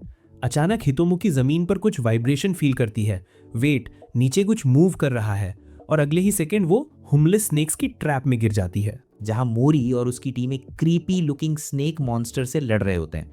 तभी उन सांपों में से एक मोरी की साथ ही नोमा के चारों तरफ लिपट जाता है और इमेजिन करो उसके दूध निकालने वाले तंतु से उसका माना एब्जॉर्ब करने लगता है। उस सांप का दूसरा सिर सीधे नोमा को पकड़ लेता है, जिससे किकुरू कुछ भी करने से डरता है, क्योंकि अगर उसने एक गलत मूव किया तो नोमा को नुकसान पहुंच सकता था। लेकिन यहीं पर नोमा की जीनियस माइंड काम करती है। उसे याद आता है कि रेप्टाइल्स यानी सांप ठंड के प्रति वीक होते हैं। बस फिर क्या था, उसने तुरंत आइस मैजिक का इस्तेमाल किया और उसे पूरी तरह फ्रीज कर दिया। किकुरु को बस सिग्नल मिला और उसने एक पावरफुल हिट से उस मॉन्स्टर को खत्म कर दिया। सीन लिटरली गूज बम्स वाला है। इसके बाद नोमा किकुरु को फिर से बचाने के लिए थैंक यू बोलती है, जबकि हिदेमुकी गिल्ड में कहता है कि वो तो वेट टिश्यू जितना भी यूजफुल नहीं था। किकुरु हंसते हुए नोमा की क्विक थिंकिंग की तारीफ करता है और हिदेमुकी भी अग्री करता है। लेकिन टिपिकल टैलेंटेड पीपल की तरह नोमा खुद से थोड़ा डिसअपॉइंटेड रहती है। वो बोलती है कि उसके सारे स्किल्स अधूरे हैं और इसलिए वो हमेशा फाइनल अटैक किसी और को करने देती है। किकुरु तुरंत उसे रोकता है और कहता है कि खुद को अंडर एस्टिमेट मत करो, तुम बाकी सबसे कहीं बेटर हो। ये सुनकर नोमा हल्के से ब्लश कर देती है और मुस्कुराते हुए कहती है थैंक्स मुझे अपने साथ लड़ने देने के लिए। उसकी शाय स्माइल देख के किकुरु थोड़ा ऑकवर्ड फील करता है और सोच में पड़ जाता है काश ये मेरी टीम में होती। इधर किकुरु खुद से परेशान है कि उसकी लक इतनी खराब क्यों है। वो अपने यूजलेस टीममेट्स की तुलना गेशा पुल में हुए अपने बैड परफॉर्मेंस से करता है। वो इमेजिन करता है कि अगर नोमा उसके साथ एडवेंचरस जर्नीज करे तो शायद वो जिंदगी मिल जाए जो वो हमेशा चाहता था। किकुरु डीप थॉट में खोया हुआ था, तभी नोमा सॉफ्टली पूछती है हे यू ओके, और वो झट से कह देता है या आई एम फाइन। फिर हिदेमुकी बोलता है कि उसकी टीम के लोग नोमा से इतना केयर करते हैं कि वो उसके लिए और स्ट्रांग बनना चाहते हैं। लेकिन नोमा कैजुअली कहती है कि लड़का होके भी सुरक्षित रहना थोड़ा वियर्ड लगता है। ये सुनकर सबके चेहरे उतर जाते हैं, स्पेशली किकुरु का, जो रियलिटी को एक्सेप्ट नहीं करना चाहता था। लेकिन उस डिनायल की कीमत उन्हें देनी पड़ती है। मड मॉन्स्टर्स उन पर हमला कर देते हैं। किकुरु झट से पीछे हटता है, एक मॉन्स्टर को एक ही बार में खत्म कर देता है और देखता है कि नोमा ने भी दूसरे को डिफीट कर दिया है। हमेशा की तरह नोमा खुद को फिर से ब्लेम करती है कि वो हिदेमुकी को नहीं बचा पाई, लेकिन किकुरु बोलता है कि तुम बेबस नहीं हो, तुम में हमसे कहीं ज़्यादा पोटेंशियल है। उसकी बात सुनकर नोमा थोड़ी इमोशनल हो जाती है और फिर से उस पर ट्रस्ट करने लगती है। बाद में नोमा किकुरु को थैंक यू बोलती है और थोड़ी ऑकवर्डली बोलती है कि वो उसके साथ कभी कभी रहना चाहती है। उसे मास्टर कहकर बुलाती है। किकुरु थोड़ा कंफ्यूज हो जाता है लेकिन एग्री कर लेता है। थोड़ी देर बाद नोमा बताती है कि फेरी रेल्म के मेल्स और फीमेल्स ऑलमोस्ट एक जैसे दिखते हैं। किकुरु को यकीन ही नहीं होता क्योंकि नोमा उसे अब तक के किसी भी मेल फेरी से ज़्यादा फेमिनिन लगती है। एक दिन किकुरु फील्ड्स में एनॉम से मिलता है और बताता है कि आसपास कोई मॉन्स्टर्स नहीं है। वो उसकी रिपोर्ट लिखती है और उसे थैंक्स बोलती है। तभी उसे याद आता है कि उसे वो कैबिन रिपेयर करनी थी जिसे उसने और डेना ने जला दिया था। एनॉम फिर रिजिमी को बताती है कि उन ओल्ड काउस की स्कल्स लाइफ भर बढ़ती रहती हैं और उनका मिशन है उन स्कल्स को ट्रिम करना ताकि वो ठीक से देख सकें। जब वो लोग काम शुरू करते हैं, एक गाय रिजिमी के पास प्लेफुल बिहेवियर दिखाती है और एनॉम उसे सावधान रहने को कहती है। रिजिमी को समझ नहीं आता कि एनॉम क्या बोल रही है क्योंकि उसके शरीर पर कुछ भी ऐसा नहीं है जो काउस को अट्रैक्ट करे। किकुरु दूर से ये सब देखकर सोचता है काश मैं उस गाय की जगह होता। एनॉम रिजिमी से मदद मांगती है और वो उसे बचा भी लेती है। थोड़ी देर बाद जब वो लोग स्कल फ्रैगमेंट्स इकट्ठे कर रहे थे, एनॉम किकुरु से बात करती है। उसे बताती है कि कैसे उसने अपनी बॉडी को स्पाइडर के खिलाफ ज़्यादा स्ट्रेन किया। किकुरु खुद को ब्लेम करता है कि अगर मैंने पहले जंगल अच्छे से सर्च किया होता तो ये सब नहीं होता। इतने में रिजिमी उनकी बात सुन रही होती है और एक ओल्ड काऊ की स्कल तराशते वक्त उसका हाथ चोटिल हो जाता है। वो दर्द से चीखती है और बस सब गड़बड़ हो जाता है। गायें पूरी तरह डिस्टर्ब दिखती हैं और एनॉम और रिजिमी को गिरा देती हैं। रिजिमी फिर से चिल्लाती है और अब आसपास की सारी गायें अलर्ट हो जाती हैं। वो गुस्से में आ जाती हैं और एनॉम पर अपने हॉर्न से अटैक करने लगती हैं। किकुरु तुरंत नाइफ निकालता है और चिल्लाता है अब बनाओ हैम आउट ऑफ देम, लेकिन एनॉम उसे रोक देती है। रुको, ये दूसरे मॉन्स्टर्स जैसे नहीं है। रिजिमी जल्दी से कुशन पहन लेती है ताकि वो खुद को बचा सके और अब सारी गायें उसी पर टूट पड़ती हैं। थोड़ी देर बाद किकुरु और उसकी मॉम के लिए लंच टाइम होता है और वहाँ एक ऑकवर्ड सीन दिखता है। वो उसे देख लेती है और किकुरु जल्दी से अपनी शर्ट देने की कोशिश करता है, लेकिन सीन ऐसा लगता है जैसे दोनों किसी रोमांटिक सिचुएशन में फंस गए हों। डेड। और वहीं से कंक्लूजन निकलता है कि किकुरु ने लिटरली लंच टाइम शुरू कर दिया है। कुछ दिनों बाद किकुरु अपनी टीम को जंगल के और अंदर लेकर जाता है ताकि मॉन्स्टर्स को मारकर उनकी टेरिटरी बढ़ाई जा सके और फ्यूचर में रिपेल स्पाइडर जैसी घटनाएं रोकी जा सके। लेकिन हमेशा की तरह टीम की एनर्जी जल्दी खत्म हो जाती है और वही पुरानी यूजलेस रूटीन फिर रिपीट हो जाती है। तभी हाना अचानक फ्यूरियस मोड में चली जाती है और आसपास के मॉन्स्टर्स को एक झटके में खत्म कर देती है। गिल्ड में वापस आने के बाद हिदेमुकी फिर से माफ़ी मांगता है कि वो किसी काम का नहीं निकला, लेकिन किकुरु खुद को ब्लेम करता है कि उसने उन्हें जंगल में इतनी गहराई तक जाने दिया। डेना उसे चीयर अप करने आती है, लेकिन उसकी टोन थोड़ी होपलेस होती है। किकुरु सोचता है कि उसकी टीम में हर किसी में कुछ ना कुछ कमी है। कोई स्किल्ड है पर अनरिलायबल है, कोई पावरफुल है पर अनकंट्रोलेबल है, नोमा यूजफुल है लेकिन वो उसके ऊपर बाकी टीम की जिम्मेदारी नहीं डाल सकता। दूसरी तरफ हाना एक डबल एज्ड स्वॉर्ड की तरह है, जिसकी लड़ाइयाँ मॉन्स्टर्स के साथ साथ टीममेट्स को भी नुकसान पहुंचाती हैं। हेरी। काफ़ी सोचने के बाद किकुरु सबको विदा कर देता है और कहता है कल अकेले ट्रेनिंग करना। बाकी लड़कियां तो खुश हो जाती हैं, लेकिन हाना अपसेट फील करती है। वो अकेली एनॉम के पास जाती है और पूछती है क्या किकुरु मुझसे नफरत करता है। और बस यहीं से कहानी फिर से इमोशनल मोड़ ले लेती है, जहां एनॉम हाना से पूछती है कि क्या हुआ है। हाना थोड़ी उलझन में लगती है, उसे शक होने लगता है कि शायद किकुरु उससे जानबूझकर बच रहा है। वो सोचने लगती है आखिर ऐसा क्यों है, मैंने तो एक्सप्लोरेशन में इतना कंट्रीब्यूट किया है, फिर भी वो मुझसे दूर क्यों है। उसी वक्त रिज़मी गिल्ड के रिसेप्शन एरिया में एंट्री करती है, लेकिन जैसे ही वो आती है वो हाना की मिल्की ऑरा से इतना ओवरवेल्म्ड हो जाती है कि तुरंत पीछे हट जाती है। दुर्भाग्य से हिदेमुकी की ऑकवर्ड प्रेजेंस पूरा वाइब खराब कर देती है और माहौल अचानक डल हो जाता है। उनके जाने के बाद हाना सॉफ्टली एनॉम से पूछती है क्या मैंने कुछ ऐसा किया है जिससे किकुरु मुझसे नफरत करने लगा है। एनॉम थोड़ा हिचकिचाती है लेकिन कुछ नहीं कहती। बाद में जब किकुरु गिल्ड पहुंचता है तो एनॉम उसे सब कुछ बता देती है। किकुरु शांत रहता है, लेकिन अंदर ही अंदर सोच लेता है कि अब वक्त आ गया है कि वो हाना से खुलकर बात करे। जाने से पहले वो हाफ जोकिंगली एनॉम से कहता है कि अगर मैं मर गया तो मेरी राख इकट्ठा कर लेना। फिर वो हाना की घर वालों से मिलता है और कहता है कि अब उन्हें हाना को उसकी फ्रेंजी मोड के बारे में सच बताना चाहिए। लेकिन वो लोग डरते हैं और कहते हैं कि अगर उसे सच्चाई पता चली तो उसे लगेगा कि हम हमेशा से उसे धोखा देते आए हैं। किकुरु फिर भी पीछे नहीं हटता। वो जोर देकर कहता है कि हाना को अपनी असली हालत जान लेनी चाहिए ताकि वो लड़ाई के लिए तैयार हो सके। वो आगे समझाता है कि हाना का स्किल बहुत पावरफुल है लेकिन डेंजरसली अनकंट्रोलेबल भी है। उसका एक सर्वेंट मजाक में बोल देता है अब तो हम उसकी प्यारी पिक्स नहीं ले पाएंगे। किकुरु इग्नोर करता है और उन्हें एक वीडियो टेप दिखाता है जिसे उसने डेना की हेल्प से रिकॉर्ड किया था। वो कहता है इस टेप में हाना की फ्रेंजी मोड की रियल फुटेज है और मैं उसे खुद दिखाने वाला हूँ। सर्वेंट्स थोड़े डर जाते हैं लेकिन वादा करते हैं कि अगर वीडियो देखने के बाद हाना कुछ भी तोड़ेगी तो नुकसान की भरपाई वो करेंगे। कोई ऑप्शन ना बचने पर किकुरु खुद हाना को कॉल करता है, पूछता है कि क्या वो फ्री है और फिर उसे अपने घर आने के लिए कहता है मुझे तुमसे अकेले में कुछ सीरियस बात करनी है। कॉल कटते ही हाना कंफ्यूज हो जाती है। वो सोचती है किकुरु उसे अचानक क्यों बुला रहा है। वो जल्दी से नहाती है, एक ड्रेस पहनती है और तैयार होकर उसके घर पहुंचती है। जैसे ही किकुरु दरवाज़ा खुलता है उसे इंस्टेंटली हाना की फ्रेग्रेंस महसूस होती है, एकदम फ्लोरल और प्लेजेंट। हाना मुस्कुराते हुए उसे अपनी बनाई हुई कुकीज़ देती है और कहती है अभी तक टेस्ट नहीं की, उम्मीद है अच्छी होंगी। किकुरु थोड़ा डर जाता है, उसे कुकीज़ में डेथ ऑरा महसूस होती है, लेकिन सरप्राइजिंगली वो देखने में बिल्कुल फाइन लगती हैं। किकुरु सीधे मुद्दे पर आता है, उसे वो टेप दिखाता है और कहता है ये देखने के बाद पागल मत हो जाना, ओके। हाना हंस देती है, बोलती है क्या हॉरर मूवी दिखाने वाला है। फिर क्यूरियस होकर सोचती है कि शायद यही वजह है कि उसने उसे बुलाया है। किकुरु नर्वस होकर एक सिप लेता है और टेप प्ले करता है और बस जैसे ही स्क्रीन पर हाना दिखती है किकुरु लिटरली स्पाइडरमैन स्टाइल पीछे उछल जाता है। वीडियो में हाना की रैम्पेज फुटेज चल रही होती है, वो सब तोड़फोड़ कर रही होती है। वो डिसबिलीफ में बोलती है ये झूठ है, लेकिन किकुरु कामली कहता है नहीं यही सच है, फ्रेंजी के दौरान तुम ऐसी ही हो जाती हो। टेप में आगे वो मोमेंट आता है जहां हाना किकुरु के सामने अपनी फीलिंग्स कन्फेस करती है और ये देखकर हाना पूरी तरह शर्म से लाल हो जाती है। वो गुस्से में उस पर झपटती है और अपने मिल्क अटैक से उसके कान ढकने की कोशिश करती है।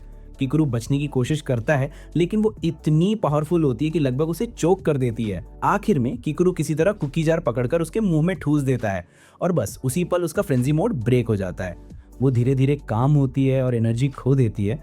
किकुरु जल्दी से उसे संभाल लेता है और कुछ देर बाद उसे कपड़े लाकर देता है ताकि वो चेंज कर सके। थोड़ी देर बाद दोनों बैठकर बात करते हैं। हाना बताती है कि वो पहली बार किकुरु से अपने स्ट्रिक्ट पिता की वजह से मिली थी, जो हमेशा किकुरु की तारीफ करते थे कि वो पूरे शहर का सबसे स्ट्रॉन्ग आदमी है। धीरे धीरे हाना उसे पसंद करने लगी, सच कहे तो प्यार करने लगी थी। अब उसे गिल्ट होता है कि उसके अनकंट्रोलेबल पावर्स की वजह से वो किकुरु को हर्ट कर रही थी। वो रो पड़ती है। वो बोलती है कि उसके फैमिली मेम्बर शायद अब उससे नाराज़ हैं, लेकिन तभी सर्वेंट्स आकर उसकी बात काटते हैं। उन्होंने वी लव हाना लिखी हुई शर्ट्स पहनी होती हैं। किकुरु मुस्कुरा देता है और कहता है मैं तुमसे नफरत नहीं करता, सच तो ये है कि मैं चाहता था तुम ये वीडियो देखकर अपने फ्रेंजी को ख़त्म करो, लेकिन अब मैं चाहता हूँ कि तुम उसे कंट्रोल करना सीखो। हाना चिंतित होकर कहती है, लेकिन इससे तुम्हें चोट लग सकती है। किकुरु कामली जवाब देता है, मुझे फर्क नहीं पड़ता, बस तुम इसे समझदारी से यूज करना सीखो। वो समझाता है कि फ्रेंजी असल में एक माइंड इंटॉक्सिकेशन स्टेट है, लेकिन अगर वो इसे कंट्रोल कर ले तो ये प्योर पावर बन सकती है। तुम्हें बस इसे हैंडल करने की प्रैक्टिस करनी होगी। हाना धीरे से कहती है, मैं तुम्हें परेशान नहीं करना चाहती। किकुरु हंसते हुए कहता है, जितना चाहो परेशान कर लो, तुम सोच भी नहीं सकते कि मैं तुम्हारे बारे में क्या सोचता हूँ। उसका दिल तेजी से धड़कने लगता है। उसे लगता है कि किकुरु कुछ रोमांटिक बोलने वाला है, लेकिन वो कहता है रिस्पेक्ट। वो थोड़ा डिसअपॉइंटेड होती है, लेकिन किकुरु फिर कॉन्फिडेंटली कहता है, मैं बस इतना चाहता हूँ कि मैं तुम्हारी प्रशंसा के लायक बन जाऊँ। गुस्से में हाना कहती है, तो फिर मुझसे लड़ो। किकुरु मुस्कुराते हुए मान जाता है और हाँ, वो उसे अच्छे से धुलाई कर देती है। रात में हाना फिर उसे कॉल करती है, माफ़ी मांगती है कि उसके कपड़े ज़्यादा पहन लिए और कहती है, मैं तुम्हें नए कपड़े दिला दूंगी। किकुरु कैजुअली बोलता है, नो वरीज, रख लो। वो ब्लश करती है और धीरे से उसकी रास्पबेरी पाई जैसी खुशबू महसूस करती है, लेकिन उसे क्या पता कि उसकी मीट छुप के उसकी पिक्चर्स ले रही हैं, जैसे चर्च और टेम्पल के फॉलोअर्स आपस में कम्पीट करते हों। उसी वक्त जंगल में डाना और मेडिना में रिलीजियस लड़ाई शुरू हो जाती है। लकीली किकुरु और नोमा बीच में आकर उन्हें अलग करते हैं। जब किकुरु पूछता है कि आखिर झगड़े की वजह क्या थी, मेडिना बताती है कि डाना ने उसके पसंदीदा नॉवल का एंडिंग स्पॉइल कर दिया था। किकुरु फेस पाम करता है और कहता है, सीरियसली, बस इतनी सी बात?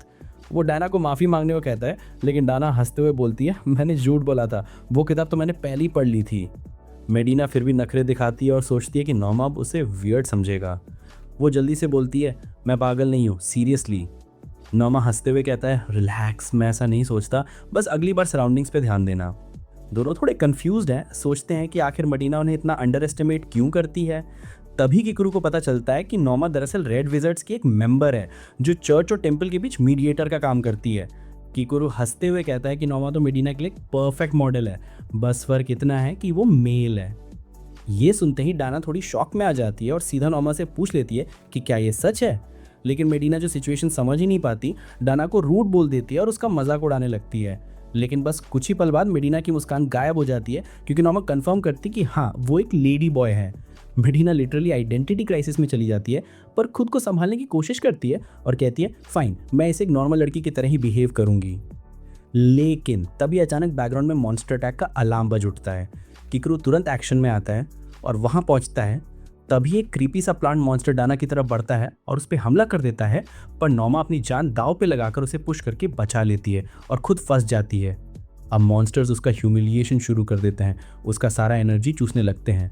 मेडिना गुस्से में डाना से कहती है, मार दो इन्हें, पर डाना हेजिटेट करती है, क्योंकि ऐसा करने से नोमा को भी हर्ट हो सकता है।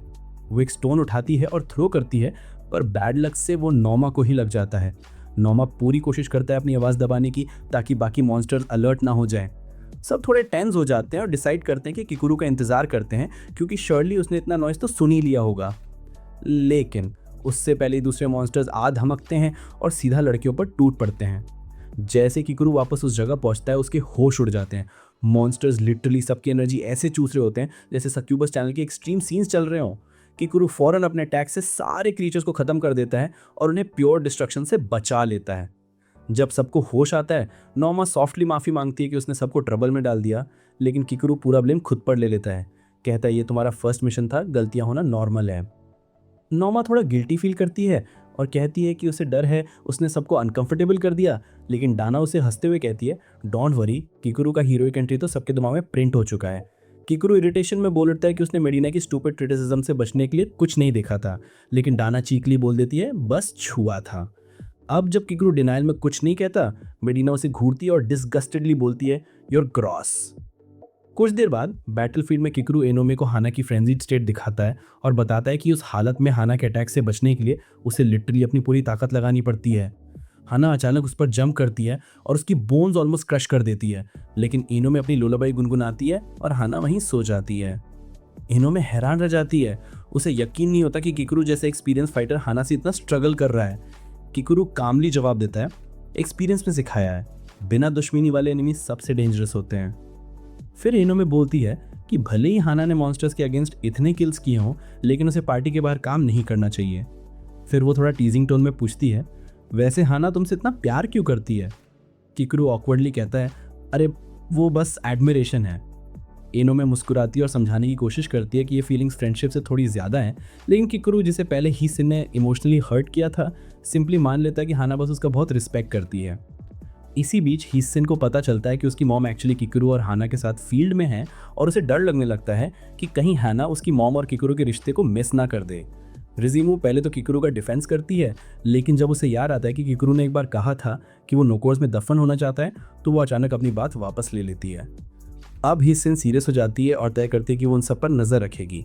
जाने से पहले रिजीमो को वार्न करती है कि वो गिल्ड डेटा को छेड़े नहीं, लेकिन रिजीमो की चिपचिपी क्यूरियोसिटी वहाँ भी बाज नहीं आती। वो पहले से डेटा एक्सेस करने लगती है। वापस फील्ड में इनोमे हाना के सिर पर हाथ फेरती है और किकुरु से सवाल करती है, तुमने उसे इतना डेंजरस स्किल यूज़ क्यों करने दिया? किकुरु कामली एक्सप्लेन करता है कि मैं चाहता हूँ हाना इसे कंट्रोल करना सीखे ताकि इवेंचुअली वही इससे स्ट्रॉन्गेस्ट बने। इनोमे उसे एडवाइस देती है कि वो हाना को उसके फ्रेंजी मोड में कंट्रोल करने की कोशिश करे, शायद उसके सोचने से आसान हो। तभी हाना धीरे से जागती है, लेकिन उसका फ्रेंजी अभी ख़त्म नहीं हुआ है। वो फिर से अचानक किकुरु पर अजड़ पड़ती है। किकुरु हर पॉसिबल मूव आजमाता है, फिर भी हाना की विंड प्रेशर से उसका गाल कट जाता है। अब वो स्ट्रैटेजी बदलता है, डिसाइड करता है कि उसे थकाना ही पड़ेगा। इनोमे टेंशन में सोच रही होती है कि अब क्या करें, और फिर अचानक एक चाइल्डिश ट्रिक सोचती है। वो हाना से कहती है, पता है किकुरु को कैसी लड़कियां पसंद है? लाडा जैसी क्यूट वाली। बस ये सुनते ही हाना फ्रीज हो जाती है और धीरे से ब्लश करते हुए किकुरु को देखने लगती है। सच में? जैसे ही किकुरु बात की पुष्टि करता है, वो अपनी सीट पर आराम से बैठ जाती है और थोड़ा शर्माते हुए पूछती है कि क्या वो सच में गर्ल्स जैसा बिहेव कर रही है। बाकी लोग हंसकर उसे अश्योर करते हैं कि हाँ बिल्कुल। तभी हाना प्लेफुल मूड में कहती है कि वो उसका हेड पैट करे। किकुरु मान तो जाता है, लेकिन एक शर्त पर, बस हग नहीं करना। उसी वक्त इनोम उसकी चीख पर लगी चोट नोटिस करती है और उसे साफ करने लगती है, लेकिन हाना थोड़ी जेलस होकर हेल्प करने की जिद करती है। किकुरु उसे मना कर देता है, याद दिलाते हुए कि तू अभी भी अपनी पावर पर कंट्रोल नहीं रखती। पर हाना तो मानने वाली कहाँ थी। वो उसे पकड़ने की कोशिश करती है और इसी कोशिश में किकुरु किसी तरह बच निकलता है। हवा के प्रेशर से इनोम के कपड़े फट जाते हैं और सीन ऑकवर्ड साइलेंस में बदल जाता है। किकुरु गुस्से में हाना को डांट देता है, जिससे वो रोने लगती है और माफ़ी मांगते हुए फिर से अपनी चार्म दिखाने लगती है। वो उस पर झपट पड़ती है और कहती है कि मुझसे नफरत मत करो। इसी अफरा तफरी में इनोम चालाकी से सिचुएशन अपने फेवर में ले लेती है। आखिर में हाना किसी तरह किकुरु को रिलैक्स कर देती है और इनोम उसे काम करती है। इसी बीच इशिना प्लेन्स के साथ मिशन पर जाती है। वो प्लान बनाती है कि हाना को फैमिली के मैटर्स में दखल देने से कैसे रोका जाए। तभी वो देखती है कि इनोम हाना के साथ बैठी है और कुछ सीक्रेट बातें चल रही हैं। इशिना सोच में पड़ जाती है कि कहीं उसकी जगह फैमिली में खतरे में तो नहीं। सीन शिफ्ट होता है गिल्ड में, जहां रिजुमी अपने कंप्यूटर को जलाने के बाद स्क्विरल्स के साथ खेल रहा होता है। वहीं किकुरु फ्यूचर के सपने देख रहा है। वो अपने साथियों के साथ कॉलेज जाएगा। तभी हिडेमुकी आके टकराती है और अपनी फीलिंग्स कन्फेस करती है, लेकिन उसके प्लॉट आर्मर से पूरा मूड बिगड़ जाता है। बाकी मेंबर्स भी मजाक में शामिल हो जाते हैं और उससे पूछते हैं कि वो उनके बारे में क्या सोचता है। किकुरु कंफ्यूज होकर जाग जाता है और राहत की सांस लेता है कि उसने अपने ऊपर योगर्ट नहीं गिराया। वो अपने स्टडी रूम में चेकिंग करता है और खुद से कहता है कि अब वो अपने एक्सपेडिशंस में और मेहनत करेगा। उसी दिन जब महीने का एंड होता है, इनोम सभी को सैलरी देती है। हिडेमुकी रिलक्टेंटली पैसे लेती है क्योंकि उसे लगता है उसने ज़्यादा कंट्रीब्यूट नहीं किया। मेडिना को कुछ नहीं मिलता तो हिडेमुकी पूछती है कि क्यों। मेडिना समझाती है कि उसे चर्च से पेमेंट मिलती है। फिर वो उसे बताती है कि वाइट मैजिक इंश्योरेंस कैसे काम करता है, लेकिन ईयरहेड फेक स्माइल देती है जैसे उसे सब समझ आ गया हो। इनोम साफ करती है कि सैलरी हर मेंबर की जॉब और मिशन परफॉर्मेंस के परसेंटेज पर डिपेंड करती है। हिडेमुकी, जिसके पास सबसे कम कैश होता है, गिल्ड को थैंक यू कहती है और कहती है कि वो ये पैसे किकुरु को लौटाएगी क्योंकि उसने उसके मिशंस में बहुत हेल्प की। बाकी लोग भी पहले तो अपने पैसे वेस्ट करने की सोच रहे थे, लेकिन हिडेमुकी की बात सुनकर अग्री हो जाते हैं कि वो भी किकुरु को कुछ गिफ्ट देंगे। शावर में बैठकर वो डिस्कस करते हैं कि क्या दें, वेपन्स, ड्रिंक्स या कुछ और। डैना बोलती है क्यों ना हम उसे उसकी यूथ गिफ्ट कर दें, और सब चौंक जाते हैं। नेक्स्ट मॉर्निंग मेडिना किकुरु को जगाने आती है, लेकिन किकुरु नींद में उसे दबा देता है। जैसे ही उसे एहसास होता है कि वो मेडिना है, वो पीछे हटता है, पर डैनेट पूरी फोटो खींच लेता है। बाकी लोग स्कूल यूनिफॉर्म्स पहनकर उसके घर आते हैं और डैनेट कहता है कि वो नर्स रोल प्ले करना चाहते थे, बस थोड़ा फन करने के लिए। नेचुरली सबका अटेंशन खिंच जाता है, लेकिन किकुरु बताता है कि उसका अपॉइंटमेंट है और वो उनकी फैंटेसीज में हिस्सा नहीं ले पाएगा। वो कहते हैं कि कोई बात नहीं, उनके पास पूरा दिन है, वो उसके लौटने का वेट करेंगे ताकि वो उसे उनका फूड ट्राई करवा सके। तभी स्कॉलर गार्ड का कॉल आता है और वो उसे हिडेमुकी को साथ लाने को कहता है। किकुरु बताता है कि स्कॉलर ये जानना चाहता है कि मॉन्स्टर्स उसे इतना अट्रैक्ट क्यों करते हैं। वो लड़कियों को कुकिंग से रोकने की कोशिश करता है, लेकिन वो जिद करती हैं कि अब तो हमने हेवन टेस्ट कराना ही है और कहती है कि उन्होंने हिडेमुकी से सीखा है कि रेसिपी पर टिके रहना चाहिए। कोई ऑप्शन ना होते हुए किकुरु तैयार होता है। रास्ते में वो हिडेमुकी से कहता है कि कैजुअल कपड़े पहने, लेकिन जब देखता है कि वो कितनी रिवीलिंग लग रही है तो ऑकवर्ड होकर मन बदल लेता है। दोनों एंशिएंट बुक शॉप पहुंचते हैं जहां ईज उनका स्वागत करता है।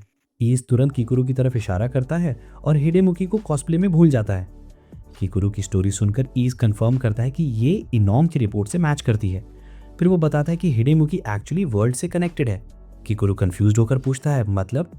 ईज उन्हें अंदर बुलाता है और लॉन्ग टॉक शुरू करता है। उधर किकुरु के घर पर लड़कियां खाना तैयार कर लेती हैं और सोचती हैं कि नोमा को भी बुला लें।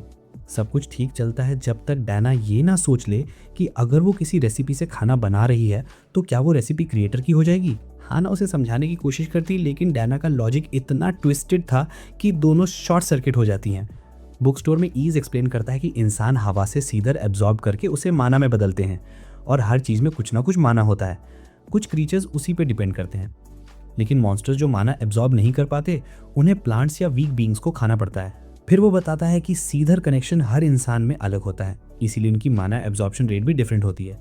वो एक तालिस्मान दिखाता है जिस पर हिडेमुकी बैठी थी, जो बहुत ज़्यादा माना खींच चुका था। ईज कहता है कि हिडेमुकी की माना एब्जॉर्प्शन रेट 100% है, मतलब वो एक रेयर केस है जो मॉन्स्टर्स के लिए परफेक्ट एनर्जी सोर्स बनती है। वो एक्सप्लेन करता है कि यही रीज़न है कि हिडेमुकी को अपनी डिस्टेंस का अंदाज़ा नहीं होता और वो बार बार अनाड़ी लगती है, क्योंकि उसका नेचर और सीधर दोनों परफेक्टली अलाइन करते हैं। आखिर में किकुरु इससे अलग में पूछता है कि क्या बाकी लड़कियों में भी यही इफेक्ट है, लेकिन ईज मुस्कुराते हुए कहता है कि कुछ बातें ऐसी होती हैं जो बड़ों को बच्चों से नहीं कहनी चाहिए। दोनों शॉप से निकल जाते हैं और वापस लौटते हुए हिडेमुकी सॉफ्टली कहती है, थैंक्स किकुरु, मेरे बारे में इतना जानने के लिए टाइम निकालने के लिए। तो जैसे ही किकुरु उसके सर पर हल्का सा पैट करता है, वो मुस्कुराते हुए कहता है कि उसे ये सब बिल्कुल बेकार नहीं लगा। असल में लड़कियों ने उसके लिए पूरा एक्ट किया। माहौल थोड़ा ऑकवर्ड और फनी दोनों था, लेकिन फिर वो उसे जल्दी से ऊपर ले जाता है क्योंकि उसे पहले से अंदाजा था कि नीचे की सिचुएशन कैसी तबाही में बदली होगी। घर पहुंचते ही जैसे ही वो किचन में कदम रखते हैं, दोनों लिटरली फ्रीज हो जाते हैं। वहाँ का नज़ारा कुछ ऐसा था जैसे किसी ने खाना नहीं बल्कि एक्सपेरिमेंट किया हो। चारों तरफ बिखरा हुआ खाना, टूटी हुई प्लेट्स और लड़कियां थकी हाफती ऐसे पड़ी थीं जैसे किसी मैराथन से लौटी हों। उस पल किकुरु बस सिर पकड़कर सोचता है, क्या यही वो एडवेंचर लाइफ थी जिसकी मैंने कल्पना की थी। कुछ दिन बाद गिल्ड का पूरा स्टाफ पार्टी को सेफ मिशन की शुभकामनाएं देता है। सब लोग तैयार होकर फिर से जंगल की ओर निकलते हैं। शुरुआत तो सामान्य लगती है, लेकिन मिशन के बीच में अचानक हालात बिगड़ जाते हैं। एक एक करके सारे पार्टी मेंबर्स पकड़े जाते हैं, उनका माना खत्म होने लगता है और वो सब बेहद थक जाते हैं। अब सिर्फ किकुरु अकेला बचा होता है। हवा में बस उसकी भारी सांसों की आवाज़ गूंज रही होती है। निराश होकर वो खुद से सवाल करता है, क्या यही वो यूथफुल एडवेंचर है जिसका हमेशा मैंने सपना देखा था। और इसी सवाल के साथ आज का एपिसोड यहीं ख़त्म होता है, लेकिन कहानी अभी बाकी है क्योंकि आने वाले पार्ट में रियल ट्विस्ट शुरू होगा। अगर वीडियो आपको रियली अच्छी लगी हो तो नीचे कमेंट्स में जाओ और इस वीडियो को जितना हो सके उतना हाइप करो। और हाँ, नेक्स्ट पार्ट के लिए ज़रूर कमेंट करना ताकि हमें पता चले कि आप लोग कितने एक्साइटेड हो इस सीरीज़ के फाइनल ट्विस्ट के लिए।